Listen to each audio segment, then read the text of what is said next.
Assalamualaikum warahmatullahi wabarakatuh. Halo semuanya, perkenalkan saya Johana Cita Cahyani dengan NIM 2305127369 dari program studi Pendidikan Pancasila dan Kewarganegaraan dari kelas 6B. Baik, kali ini saya akan mereview atau merefleksikan setelah menjelaskan hasil dari sebuah film yang saya tonton, yaitu film yang berjudul Tanah Surga Katanya. Nah, jadi teman-teman, film ini merupakan film bertajuk kenegaraan atau nasionalisme, di mana film ini menceritakan bagaimana kehidupan masyarakat di daerah perbatasan antara Indonesia dan Malaysia di daerah perbatasan bagian Kalimantan. Nah, tokoh utamanya yaitu adalah Hashim.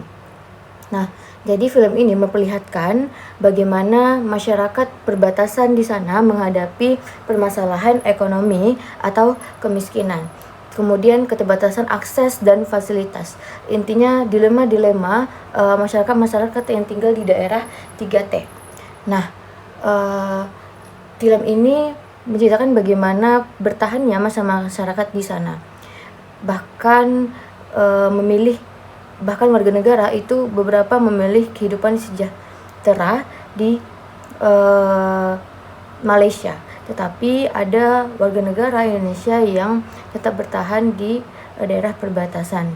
Kemudian film ini menurut saya film yang sangat menyentuh karena menunjukkan bahwa rasa cinta terhadap negara itu tidak hanya hadir atau ditujukan melalui kegiatan-kegiatan atau ucapan atau kegiatan simbolik seperti upacara, tetapi bagaimana cara kita hadir dalam kehidupan bermasyarakatnya dan bertahan di negara kita tersebut. Nah, pertama saya akan membahas bagaimana hubungan warga negara dengan negara tersebut. Nah, jadi film ini menggambarkan hubungan yang cukup kompleks dan detail. Di satu sisi masyarakat di perbatasan ini memiliki rasa cinta yang tinggi terhadap daerahnya di Indonesia. Mereka masih menghormati bendera merah putih walaupun mereka hidup di atas keterbatasan dan mengenang bagaimana perjuangan para pahlawan bangsa. Namun ini terlihat dari tokoh Hashim yang selalu mempertahankan semangat dan rasa cintanya walaupun hidup di atas keterbatasan. Namun di sisi lain negara terlihat belum bisa menjunjung tinggi dan sepenuhnya hadir untuk mereka. Nah, kemudian dari sini saya paham bahwa hubungan warga negara dan negara seharusnya bersifat timbal balik. Jadi bagaimana warga negara itu cinta terhadap negaranya, begitu pula negara bisa memberikan hak untuk warga negaranya terutama di perbatasan. Kemudian bagaimana nasionalisme dalam sifat ini? Apakah bersifat normatif atau krisis? Nah, bagi saya nasionalisme dalam film ini lebih bersifat kritis, dan film ini tidak hanya menunjukkan bahwa masyarakat harus mencintai Indonesia secara mutlak, tetapi juga mengajak penonton untuk melihat bagaimana kenyataan sosial yang terjadi di daerah perbatasan sana. Kemudian tokoh Hashim ini menjadi contoh betapa indahnya nasionalisme itu.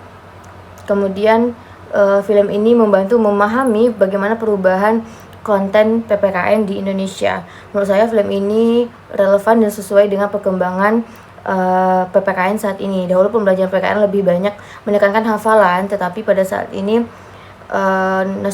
nasionalisme itu sering dipahami dengan berbagai sifat yang normatif, yaitu sekedar patuh dan bangga terhadap negara.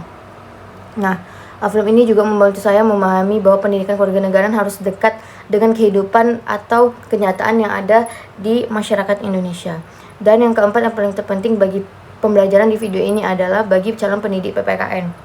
Sebagai calon guru atau pendidik PPKN, saya belajar dari film ini bahwa menanamkan nasionalisme kepada peserta didik tidak hanya melalui kegiatan-kegiatan simbolik atau ceramah atau teori, tetapi juga menegakkan pemahaman dan melihatkan fakta-fakta melalui video, audio, visual terhadap peserta didik agar lebih kritis ke depannya. Kemudian film ini juga mengajarkan bagaimana pendidikan memiliki peran penting dalam menjaga identitas dan semangat warga negara untuk membentuk nasionalisme yang tinggi dan tetap kritis.